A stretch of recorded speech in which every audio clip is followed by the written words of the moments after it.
Good evening class. आज हम लोग केमिस्ट्री करते हैं। 2 दिन से केमिस्ट्री छूटा हुआ था। केमिस्ट्री आपको डेली रात में 8:30 बजे से चलेगा। केमिस्ट्री के टाइम में कोई चेंजिंग नहीं होगा। पर डे रात को 8:30 से 11, फिर 11:30 से 1, पर डे आपको 3 से 4 घंटे केमिस्ट्री चलेगी। इसमें कोई चेंजिंग नहीं किए जाएंगे। हम आपको कहाँ तक बता दिए थे, न्यूक्लियर मतलब आपको रेडियो एक्टिविटी के बारे में बता दिए थे। स्टैटिक जीके का क्लास आप रेलवे वाले बच्चों को असाइन किया जा चुका है। आप में से ज़्यादातर लड़कों को मिल चुका है। आपका मोबाइल अगर धीमा काम कर रहा होगा या नेटवर्किंग प्रॉब्लम होगा तो बहुत जल्दी आपके मोबाइल में भी अपडेट हो जाएगा वो चीज़। आपको उसको लिंक दे दिया गया है। चलिए हम केमिस्ट्री को स्टार्ट करते हैं। केमिस्ट्री में हमने आपको नाभिकीय संलयन बता दिए थे, सॉरी न्यूक्लियर न्यूक्लियर नहीं बताए थे, रेडियो एक्टिविटी बता दिए थे, जिसमें हर टाइप के न्यूमेरिकल भी हम आपको बताए थे। आपके मटेरियल में भी आप उसे सॉल्व किए होंगे। अब हम लोग को देखते हैं परमाणु विखंडन और परमाणु संलयन। देखिए, विखंडन और संलयन अलग अलग चीजें होती हैं। 2 चीजें होती हैं। एक चेन रिएक्शन। देखिए, चेन रिएक्शन होता है, बहुत तेजी से होता है। तो एक टाइप का चेन रिएक्शन, ये न्यूक्लियर रिएक्शन जो होते हैं ना, वो चेन रिएक्शन टाइप के होते हैं। कितने टाइप के चेन रिएक्शन? अब कुछ ऐसे चेन रिएक्शन होते हैं, मतलब एक से दूसरा, दूसरा से तीसरा, तीसरा से चौथा, उसी को क्या कहते हैं? चेन रिएक्शन कहते हैं। कुछ ऐसे चीजें हैं जो कंट्रोल में हो जाता है, कुछ ऐसी चीजें होती है जो कंट्रोल में नहीं होती है। अब इसमें आता है एक न्यूक्लियर, एक आता है नाभिकीय संलयन। संलयन, संलयन, न्यूक्लियर, नाभिकीय संलयन।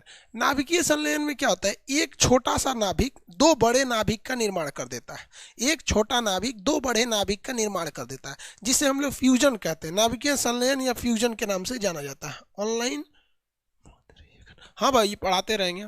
Fusion, nuclear fusion. आप लोग बुक्स ले लेना भाई साहब। देखो, मार्केट में बुक्स खत्म हो गई है और हमारे पास क्या है कि बुक्स में ज़्यादा प्रॉफिट है नहीं, इसलिए हमको घर वालों से भी सुनना पड़ता है। जहाँ छपती है उन लोग से भी कहना पड़ता है कि यार मास्टर हो, पागल हो क्या, मतलब ज़्यादा ही सब क्या कर रहे हो। तो आप ले लीजिए, क्योंकि देखिए जिस चीज़ में प्रॉफिटेबल होती है ना, वही चीज़ें ज़्यादा दिन तक चलती है। जिसमें कंपनी को लॉस होता है वो कंपनी धीरे धीरे बंद कर देती है। देखते हैं, नैनो गाड़ी में कंपनी को लॉस हो रहा था, क्योंकि 1,00,000-1,50,000 रुपये में आपको गाड़ी मिल रही थी, लॉस हो रहा था ना, तो बंद कर दिया उसने। चलिए ध्यान दीजिए, न्यूक्लियर नाभिकीय संलयन क्या होता है? इसमें क्या होता है? छोटे छोटे नाभिक क्या होते हैं? छोटे छोटे नाभिक जो होते हैं, छोटे छोटे कण मिलकर एक बड़ा नाभिक बना लेते हैं। क्या करते हैं? बड़ा नाभिक का निर्माण कर लेते हैं। बड़ा सा नाभिक का निर्माण कर लेते हैं। छोटे छोटे कण मिलकर एक बड़े नाभिक का निर्माण कर लेते हैं, जिसे नाभिकीय संलयन कहा जाता है। ये घटना कहाँ? इसके लिए 2-3 चीजों की जरूरत है। सबसे पहले इसके लिए जरूरी है उच्च तापमान। ये थोड़े मोड़े टेम्परेचर पे होगा ही नहीं, उच्च तापमान होना चाहिए, बहुत हाई टेम्परेचर होना चाहिए इसके लिए। समझ में आ गया कि नहीं? ये कहाँ मिल जाते हैं ऐसा हाई टेम्परेचर? सन पर मिल जाते हैं, सूरज पे मिल जाता है। इसके अलावा कहाँ मिलते हैं ऐसा? हाइड्रोजन बम में मिल जाते हैं ऐसा। हाइड्रोजन बम में, हाइड्रोजन बम, हाइड्रोजन बम किसने बनाया था? आप खुद से कमेंट करके बताइएगा। हाइड्रोजन बम किसने बनाया था? हम छोड़ देंगे, हम इसको नहीं बताएंगे, क्योंकि कुछ चीजें आपको पता होनी चाहिए। नहीं बता पाएंगे तो हम तो बताएंगे ही, मजबूरी हो जाएगी तो फिर तो हम मजबूर हो जाएंगे, बताएंगे ही हम आपको। लेकिन ये चीज ध्यान रखिएगा। और उसके बाद एक और चीज इसमें खराबी होती है, ये अनकंट्रोलेबल होता है। अनकंट्रोल, इसे आप कभी भी कंट्रोल नहीं कर सकते, ये इसकी सबसे बड़ी खराबी है। इसलिए आप इसे पीसफुल वर्क के लिए यूज ही नहीं कर सकते। मतलब जैसे एटम बम का पीसफुल वर्क के लिए यूज कर सकते हैं। राजस्थान के कोटा शहर में बिजली बनाई जाती है, यूपी के नरौरा में बनाई जाती है, बुलंदशहर जिला में, या फिर आपके गुजरात के काकरापारा गुजरात में है आपका, फिर कर्नाटक के कैगा में है। ये सब चीज़ें हैं, बट इसको आप कंट्रोल नहीं कर सकते। अनियंत्रित होती है। कैसी होती है? अनियंत्रित, अनियंत्रित। और ये कैसी अभिक्रिया होती है? चेन रिएक्शन होता है। अनियंत्रित होती है, साथ ही साथ ये कैसा होता है? चेन रिएक्शन होता है। चेन रिएक्शन, अब चेन रिएक्शन मतलब एक से दूसरा, श्रृंखला अभिक्रिया, श्रृंखला, श्रृंखला अभिक्रिया होता है, चेन रिएक्शन होता है।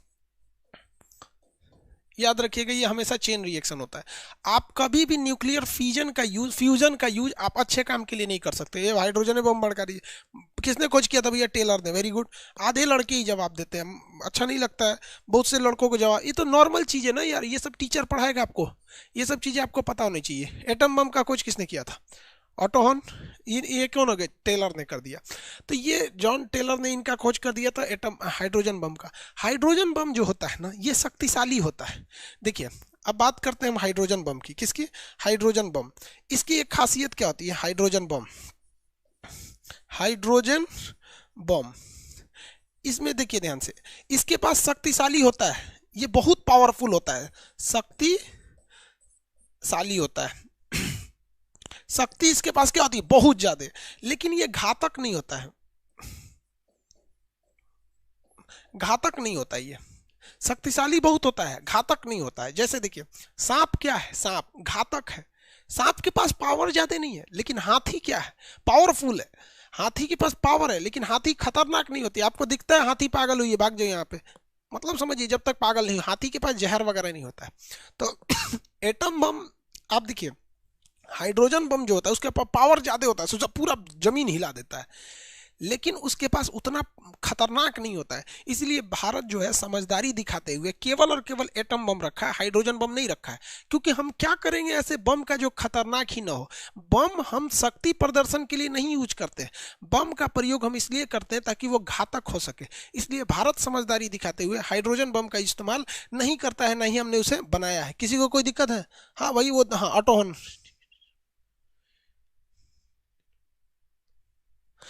चलिए ध्यान से समझिए, यहां तक में किसी को न्यूक्लियर फ्यूजन में तो दिक्कत नहीं है, हम लोगों ने एटम बम को बना के रखा है। अब एटम बम को समझेंगे, फिर एटम बम दो टाइप के होगा, एक कंट्रोल में हो जाएगा, एक अनकंट्रोल होगा। अनकंट्रोलेबल होगा तो बम बन जाएगा, कंट्रोल में हो जाएगा तो न्यूक्लियर रिएक्टर बन जाएगा। चलिए इतना में किसी को दिक्कत है तो आप बताइए, नहीं तो फिर हम आगे चलते हैं न्यूक्लियर फ्यूजन यानी नाभिकीय विखंडन। न्यूक्लियर फ्यूजन यानी नाभिकीय विखंडन की बात करते हैं। इसमें दिक्कत है तो बोलिए, किसी को कोई दिक्कत नहीं?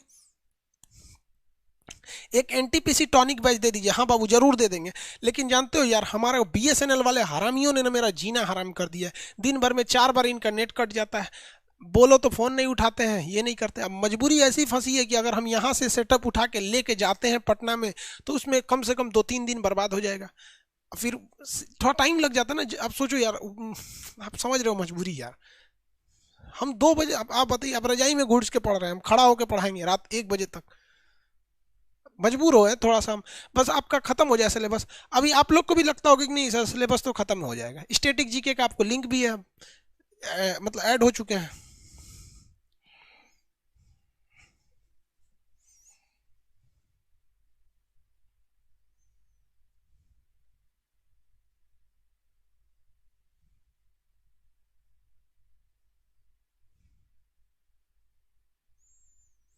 भाई हम आपको ये नहीं बता सकते हम कहाँ के हैं, हम बस आपको इतना बता सकते हैं कि हम भारत माँ की एक संतान है।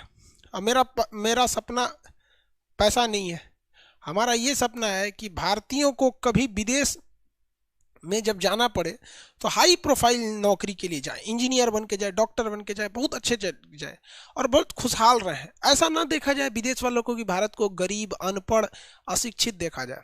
बस यही है मेरा एक एड्रेस। मेरा धर्म पूछिएगा तो मेरा धर्म यही है कि हम एक हिंदुस्तानी हैं। हमारी जाति पूछिएगा तो मेरी जाति है कि हम एक शिक्षक हैं। इससे ज़्यादा हमको कुछ पता ही नहीं। हमारा चेहरा देख के आप मेरी जाति या धर्म का पहचान नहीं कर सकते। ना ही हमने कभी कोई ऐसे संकेतक कपड़े पहने, ना ही कोई ऐसा कुछ चीज़ों का प्रयोग किया जिससे हमको मेरी जाति पता चल सके। हमारी धर्म हिंदुस्तानी है और हम हिंदुस्तानी बन के ही मरना चाहते हैं, और जाति हमारी शिक्षक है। और किसी को कुछ जानना है? जन्म स्थान भारत माँ। और किसी को कुछ जानना है?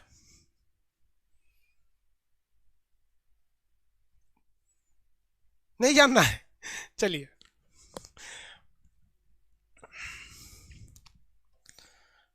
लोग कहते हैं कि खान सर के पास सब कुछ है। लोग कहते हैं कि खान सर के पास सब कुछ है, लेकिन खान सर से पूछो कि हमारे पास मेरे विद्यार्थियों के सिवा कुछ भी नहीं है। जो हैं वो मेरे विद्यार्थी हैं, जो वही है मेरे अपने, बाकी कुछ है ही नहीं। अब दुनिया को लगता है कि सब कुछ, नथिंग एक्सेप्ट यू। विखंडन,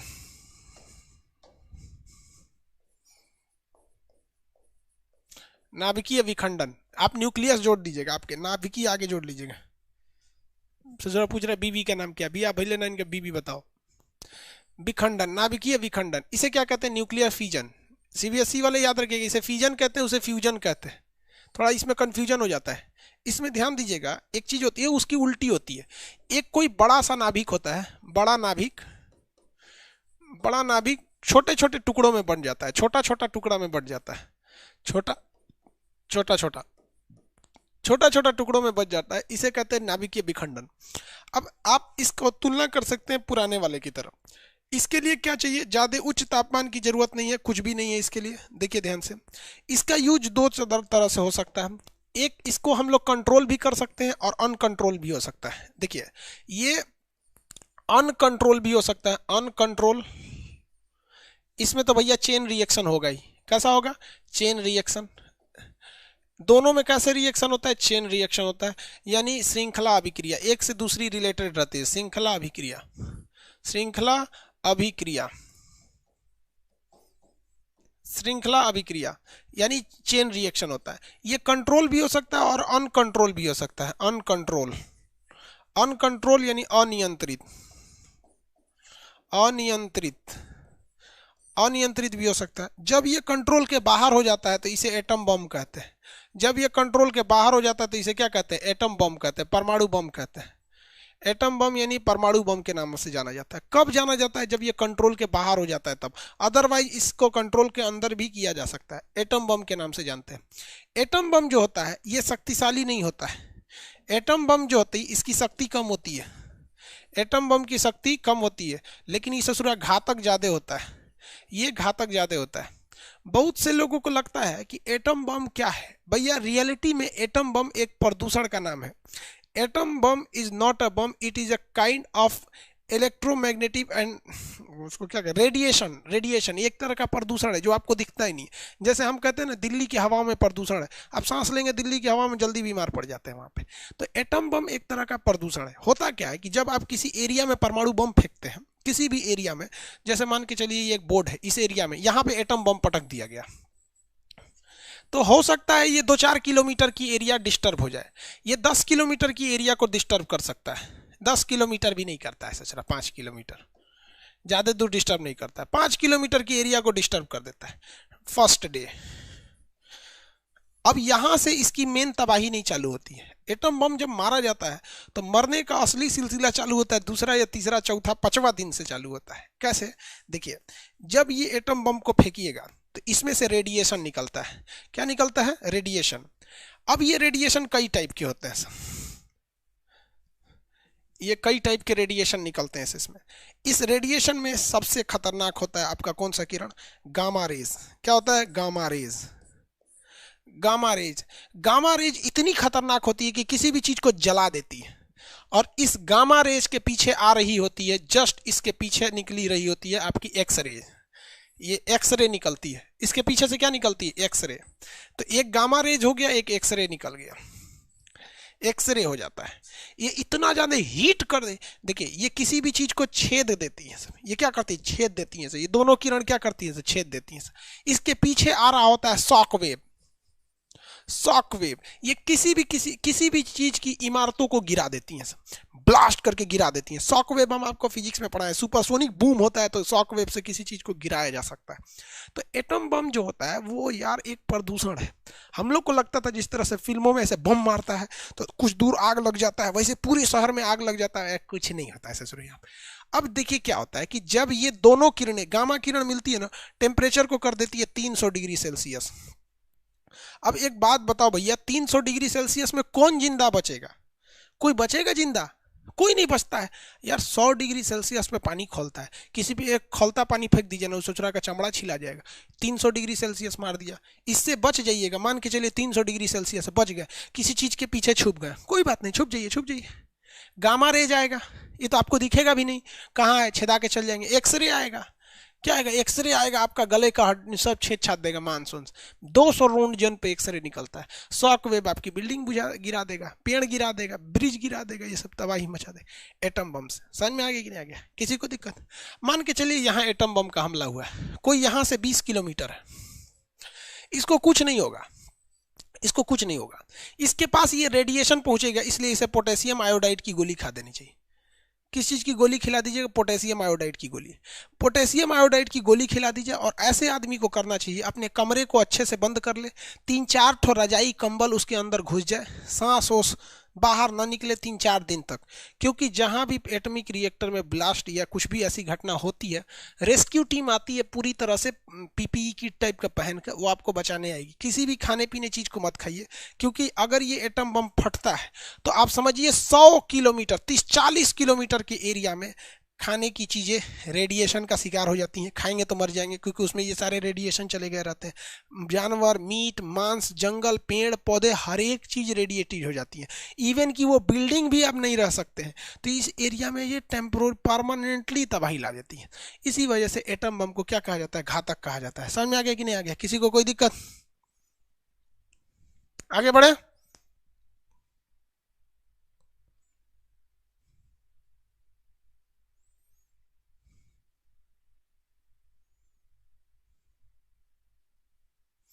किसी को कोई दिक्कत नहीं है? आगे बढ़े। क्वेश्चन पूछिए ना। आप कह रहे हैं पीएम अलीगढ़ मुस्लिम यूनिवर्सिटी जा रहे हैं, तो क्या गलत है भैया? हमारे देश के प्रधानमंत्री हैं, वो नहीं जाएंगे तो कौन जाएगा? हाफिज सईद। हाँ, अच्छी बात है। जेएनयू में गए थे, एएमयू में जाए, बीएचयू में जाए, अलीगढ़ मुस्लिम यूनिवर्सिटी में। अच्छा तो है मोदी जी स्टूडेंट से मिल रहे हैं, तो बहुत अच्छी बात है, मिले स्टूडेंट से। आप कोशिश कीजिए आप लोग अपने अपनी यूनिवर्सिटी में बुला सके। Don't go in politics. If you want to spoil your career, the simplest way is to join politics. आगे बढ़े। किसी को कोई दिक्कत नहीं? हाइड्रोजन बम क्या होता है? हानिकारक। देखिए हाइड्रोजन बम से ना ये सारे रेडिएशन बहुत कम निकलते हैं। हाइड्रोजन बम से ये रेडिएशन जो होते हैं उतनी मात्रा में नहीं निकलते हैं, जबकि एटम बम से ये रेडिएशन बहुत ज़्यादा निकलते हैं, इसलिए ज़्यादा खतरनाक हो जाता है। पावरफुल तो नहीं कह सकते, लेकिन खतरनाक ज़्यादा हो जाता है। ठीक है। पहला एटम बम कहाँ गिराया गया था? पहला एटम बम 6 अगस्त को। पहला एटम बम 6 अगस्त को। दूसरा एटम बम 9 अगस्त। 6 अगस्त 1945, दूसरा 9 अगस्त 1945। 9 अगस्त 1945। पहला जो था वो यूरेनियम का था, दूसरा जो था पोलोनियम का था। पोलोनियम का था। पहला किसका था? यूरेनियम, दूसरा पोलोनियम का। पहला यूरेनियम, दूसरा पोलोनियम का। जापान पर गिराया गया था। कहाँ पे गिराया गया? जापान पर। देखिए एबीसीडी में पहले एच आता है, तो एच से हिरोशिमा, उसके बाद एन आता है नागासाकी। एबीसीडी में पढ़िएगा ना तो आपको एच पहले ही मिल जाएगा। तो पहले कहाँ गिरा? हिरोशिमा, उसके बाद नागासाकी। ट्रिक याद रखिएगा, एन एच पहले आता है तो पहले हिरोशिमा, एन बाद में आता है इसलिए नागासाकी। पहला चीज ये हो गया। दूसरा, कोड नाम क्या था इसका? कोड नाम। तो पहले वाले का कोड नाम था लिटिल बॉय, छोटा बच्चा। दूसरे वाले का नाम था फैट मैन, मोटा आदमी।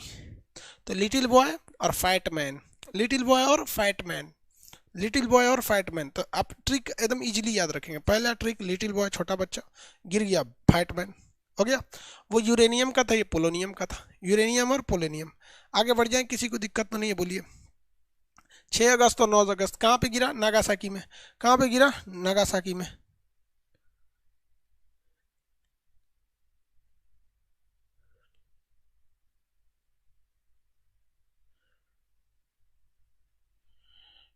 आगे देखिए, ये चीजें जो होती है ये न्यूक्लियर, इसको हम लोग कंट्रोल में भी कर सकते हैं। ये क्या कर सकते हैं? कंट्रोल में कर सकते हैं। न्यूक्लियर रिएक्टर को हम कंट्रोल यानी नियंत्रित किया जा सकता है। जब आप नियंत्रित कर देते हैं, जब क्या करते हैं? नियंत्रित कर देते हैं, तो उसे हम लोग कहते हैं atomic plant, atomic power plant, atomic power plant, power plant, नाभिकीय बिजली घर। चलिए एटॉमिक पावर प्लांट के बारे में हम समझते हैं। एटॉमिक पावर प्लांट क्या होता है, इसको हम लोग रफली थोड़ा सा समझते हैं। एटॉमिक पावर प्लांट यानी ये जो नाभिकीय विखंडन है, ये कंट्रोल में भी हो सकता है, अनकंट्रोल में भी हो सकता है। लेकिन जो इससे पहले वाला था नाभिकीय संलयन, वो अनकंट्रोल ही होता है, ये कभी कंट्रोल ही नहीं हो सकता। अभी तक तो कंट्रोल नहीं हुआ, आगे वैज्ञानिक लोग कुछ कर दे तो भैया हम क्या कर सकते हैं, फिर पढ़ाएंगे भैया कि कंट्रोल हो गया। देखिए न्यूक्लियर रिएक्टर क्या होता है? बिजली बनाने का एक यंत्र होता है। भैया बिजली कैसे बनती है? कुछ नहीं करना है बिजली बनाने के लिए। एक तो चुंबक ले लीजिए यहाँ पर, एक तो चुंबक ले लीजिए यहाँ पर, इसके बीच में एक तो कॉइल घुमा दीजिए, इसके बीच में क्या कर दीजिए? कॉइल घुमा दीजिए, आर्मरेचर को घुमा दीजिए इसमें। बस आप दोनों साइड में चुंबक लेके इसको घुमा दीजिए। इसको ऐसे ऐसे ऐसे ऐसे घुमाइएगा ना तो बिजली बन जाता है। मैग्नेटिक फ्लक्स जैसे कटते हैं तो बिजली बन जाता है। मेन इस ससुरा को घुमाएगा कौन कैसे? तो कभी पानी नदी द्वारा घुमा दिया जाता है, नदी द्वारा क्या किया जाता है? घुमा दिया जाता है। कभी बिजली घर में पवन चक्की में घुमा दिया जाता है, कभी कोयला जला के भाप बनाया जाता है, उस भाप से इसको नचा दिया जाता है। तो अलग अलग चीज़ें होती हैं भाई साहब इसके लिए, किसी को दिक्कत? तो इसके एक स्ट्रक्चर बनाया जाता है इसके लिए। देखिए हम रफली बता रहे हैं, ये एक मॉडल बना रहे हैं हम। ये क्या बना रहे हैं? एक मॉडल बना रहे हैं। ओरिजिनल हम कैसे बना पाएंगे भैया? ऐसा बनाने में 10 साल लग जाता है। अब हम आपसे कहेंगे ताजमहल है, तो ओरिजिनल ताजमहल थोड़े बना पाएंगे यार हम। उस्ताद अहमद लाहौरी है क्या कि ईसा खान है? देखिए,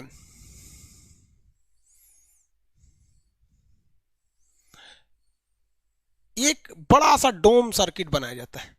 एक बड़ा सा क्या बनाया जाता है? डोम बनाया जाता है। ये इसे हम लोग कहते हैं नियंत्रित वाल्व। ये एक बिल्डिंग होती है जो कंक्रीट की होती है। किसकी होती है? कंक्रीट यानी सीमेंट की होती है, ढलैया। ये बहुत मोटी ढलैया होती है, जिस तरह ट्रेन का पाया होता है ना, ट्रेन का ब्रिज का जो पाया देखिए इतना मोटा, वैसे ही मोटा सा ढलैया होता है। इसके अंदर हम लोग यूरेनियम को रखते हैं। किसे रखते हैं? यूरेनियम को। यूरेनियम को हम लोग येलो केक कहते हैं या आशा का ईंधन कहते हैं। समझ में गया? येलो केक या आशा का ईंधन कहते हैं। अब अगर ध्यान देंगे तो ये यूरेनियम को क्या किया जाता है? ब्लास्ट करा जाता है। तो इसमें अगर आपसे पूछ दे कि इसमें आप सुरक्षा के लिए किसका प्रयोग करते हैं? Nuclear reactor, reactor, nuclear reactor या नाभिकीय संयंत्र, नाभिकीय संयंत्र। संयंत्र में आप सुरक्षा के लिए किसका प्रयोग करते हैं? तो न्यूक्लियर रिएक्टर में हम सुरक्षा के लिए प्रयोग करते हैं कंक्रीट की दीवारें, कंक्रीट की दीवार, कंक्रीट की दीवार का प्रयोग करते हैं। ये उसमें क्या करता है? सुरक्षा देता है। कंक्रीट की दीवार सुरक्षा देता है। अगर कह देंगे कि ईंधन के रूप में किसका प्रयोग करते हैं, तो फिलहाल में ईंधन के रूप में किसका प्रयोग होता है? यूरेनियम का। फिलहाल में यूरेनियम का यूज होता है, लेकिन अभी साइंटिस्ट इसका यूज करना चाह रहे हैं थोरियम का, थोरियम, थोरियम। लेकिन अभी इस पर रिसर्च नहीं हो पाया है। अब वैज्ञानिक इस पर रिसर्च भी नहीं करते हैं सब। क्यों नहीं करते हैं सब? कि यूरोपीय कंट्री और अमेरिकन कंट्री, इन दो ऐसे देश हैं जिनके पास साइंस बहुत डेवलप है और इनके पास इजीली यूरेनियम मिल जाता है। इसलिए ये जानबूझ के थोरियम पर रिसर्च नहीं करते हैं कि थोरियम से कैसे बिजली बनेगा। क्योंकि अगर इन्होंने गलती से भी थोरियम से बिजली बनाने की बात अगर रिसर्च कर दिया तो दुनिया का 80% थोरियम अकेले भारत के पास है। तो फिर भारत पूरी दुनिया में बिजली बेच के राजा हो जाएगा। क्योंकि दुनिया का ऐसा कोई घर नहीं है जहां बिजली नहीं है। ऑपरेशन जितना जरूरी आजकल ऑक्सीजन हो गया है, अब उतनी ही जरूरी मोबाइल और बिजली हो गया। बिना बिजली का कुछ नहीं चलेगा, पूरी दुनिया ठप हो जाती है। इसलिए ये लोग खोज नहीं करते हैं और भारत के वैज्ञानिक लोग उतना मतलब इसमें सक्षम नहीं है, क्योंकि सरकार भी उतना खर्च नहीं करती है वैज्ञानिकों के पीछे। हमारे देश के 80% अगर आप इलेक्ट्रिकल इंजीनियर को बुलाइएगा और कहिएगा कि हमारे यहाँ का वॉशिंग मशीन बिगड़ गया है, तो उस वजह नहीं बना पाता है। पंखा खोलने के लिए जितना देर में इंजीनियर साहब पंखा खोलेंगे ना, उससे जल्दी से गांव का मिस्त्री खोल देता है। रीजन क्या है? कि हम लोगों ने शिक्षा को कॉमर्शलाइज कर दिया। शिक्षा को क्या कर दिया? कॉमर्शलाइज। बेंगलोर साउथ में जाइएगा तो एक बिल्डिंग में 3 इंजीनियरिंग कॉलेज है, सर्टिफिकेट भी देने का काम हो जाता है, तो जो स्तर को गिरा देते हैं। लेकिन भारत में ही अगर आप देखेंगे तो आईआईटी है, बहुत अपने जीवन को बचा के रखा है। आज भी आईआईटीएन का पूरी दुनिया में डिमांड है।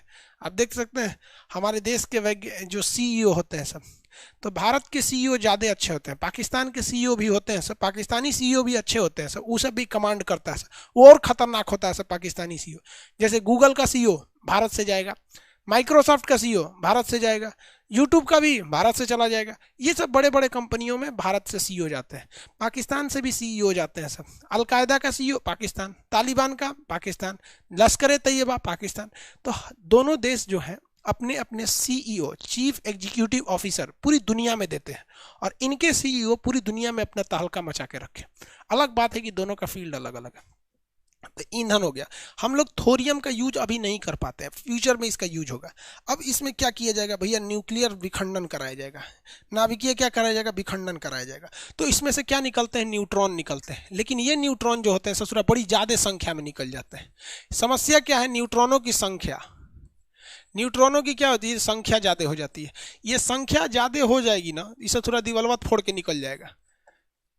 अगर इनकी संख्या को कंट्रोल नहीं करेंगे ना, एक बार ब्लास्ट करा दिए ना, धड़ धड़ धड़ धड़ निकलते रहेंगे। अगर नहीं कंट्रोल करेंगे ना, ब्लास्ट करके निकल जाएगा। और ब्लास्ट किया ना तो gamma, beta, alpha, gamma, x-ray, shockwave धाए धाए मारेगा, खत्म। अगर कोटा शहर को बर्बाद करना है, कोटा शहर को बर्बाद करना है तो बस वहाँ का एटॉमिक रिएक्टर में अगर गलती से भी विस्फोट कर गया तो कोटा शहर बर्बाद हो जाएगा। ऐसा बर्बादी हो चुका है, इसलिए कह रहे हैं।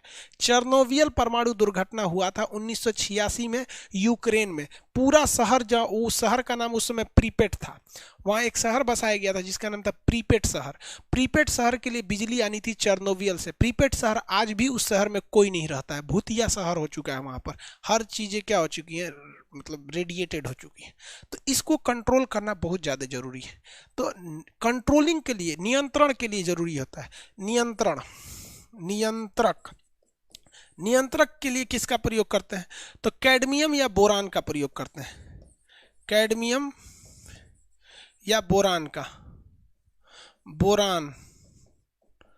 का छड़, कैडमियम या बोरान का छड़ का प्रयोग करते हैं। कैडमियम या बोरान के छड़ का प्रयोग किया जाता है। आप कैसे कहेंगे छड़ का प्रयोग? तो देखिए, इसमें जगह जगह ना होल बने रहते हैं। इसमें कैडमियम या बोरान की छड़ घुसेड़ देंगे ना, कैडमियम या बोरान की छड़ घुसेड़ देंगे तो ये न्यूट्रॉनों को सोख लेता है। न्यूट्रॉन को क्या कर लेता है? सोख लेता है। समझ में आ गया? आप नहीं समझे, इजीली समझिए। एक चीज आप देखे होंगे, घर जब बनता है तो मजदूर मसाला बनाते हैं। सब मजदूर क्या बनाते हैं? मसाला, सीमेंट, गिट्टी, बालू एक में मसाला बनाते हैं। कभी कभी उनसे पानी की मात्रा ज़्यादा गिर जाती है तो पानी बहने लगता है। पानी क्या रहता है? बहने लगता है। तो पानी को कंट्रोल करने के लिए वो किस चीज़ का क्या प्रयोग करते हैं? बालू डाल देते हैं। बालू क्या करता है? पनिया सोख लेता है।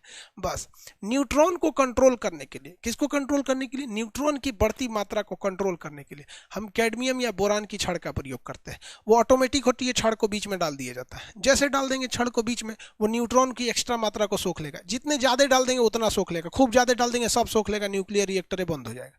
रिएक्टर क्या हो जाएगा? बंद हो जाता है। अब तो ये नियंत्रक के रूप में होता है। अब आपसे कह देंगे ये कैडमियम या बोरान की छड़ करते क्या है? तो ये क्या कहिएगा आप? न्यूट्रॉन का अवशोषण। न्यूट्रॉन का अवशोषण। न्यूट्रॉन का अवशोषण ये क्या करते हैं? तो भैया न्यूट्रॉन को क्या कर लेते हैं? सोख लेते हैं। किसी को कोई दिक्कत नहीं है। आगे बढ़े। कल्पक्कम में थोरियम का यूज होता है। हाँ बाबू, उसको हम लोग फ्रीडर फास्ट रिएक्टर कहते हैं। अभी वो फुली ऑपरेशनल नहीं हुआ है। अभी भी आप देखिएगा तो यूरेनियम पर ही निर्भरता है हमारी। वो उतना अच्छा अभी उस पर रिएक्शन नहीं हो पाया है, अभी उस पर वर्क चल ही रहा है। तो ये न्यूट्रॉन की गति को सोख लेते हैं भैया। अब आगे समझते हैं हम लोग इसमें जो न्यूट्रॉन बचे हुए हैं उनको निकाला जाता है ताकि उनसे काम कराया जा सके। इसको निकालने के लिए भी एक अलग समस्या है कि उसकी स्पीड बहुत ज्यादा होती है।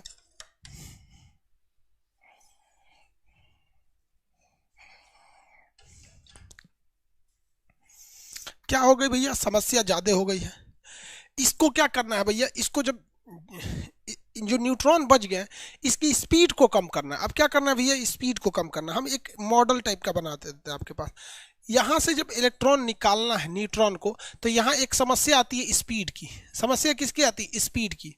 न्यूट्रॉनों की स्पीड इतनी ज़्यादा होती है कि इसकी स्पीड को मंद करना जरूरी है। क्या करना है? मंद करना जरूरी है, मॉडरेट करना जरूरी है। तो मंदक यानी मॉडरेटर, मंदक यानी मॉडरेटर जो क्या करता है? स्पीड को घटाता है। तो उसे हम लोग कहते हैं मंदक। मंदक इंग्लिश में क्या कहते हैं? मॉडरेटर। ये स्पीड को घटा देता है। किसको घटा देता है? स्पीड को घटा देता है। ये दो तरह के होते हैं। एक D2O का भी यूज कर सकते हैं या ग्रेफाइट का प्रयोग कर सकते हैं। किसका प्रयोग? D2O या ग्रेफाइट का प्रयोग कर सकते हैं। इसका मेन काम क्या होता है? न्यूट्रॉनों की स्पीड को कम कर देना। अब आपसे एग्जाम में क्वेश्चन खखोर के पूछेगा कि न्यूट्रॉनों का अवशोषण कौन करता है? तो आप बताएंगे कैडमियम या बोरॉन की छड़। न्यूट्रॉनों का अवशोषण कौन करता है? कैडमियम या बोरॉन की छड़ करता है। मंदक यानी स्पीड कम करने का काम कौन करता है? तो मंदक यानी स्पीड कम करने का काम करता है D2O या ग्रेफाइट। D2O या ग्रेफाइट ये स्पीड को कम कर देते हैं सब। अब आपकी मर्जी, आप D2O का प्रयोग यानी भारी जल का प्रयोग कर सकते हैं या फिर आप ग्रेफाइट का प्रयोग कर सकते हैं। दोनों में बस अंतर ये है कि जिस बिजली घर में हम लोग किसका प्रयोग करते हैं? ग्रेफाइट का प्रयोग करते हैं। सॉरी, ग्रेफाइट का, उसे आप कहते हैं परमाणु पाइल, एटॉमिक पाइल। और जिस परमाणु बिजली घर में हम भारी जल यानी D2O का प्रयोग करते हैं उसको हम लोग कहते हैं स्विमिंग पूल, उसे क्या कहा जाता है? स्विमिंग पूल के नाम से जाना जाता है। किस पूल के नाम से? स्विमिंग पूल के नाम से। आगे बढ़े,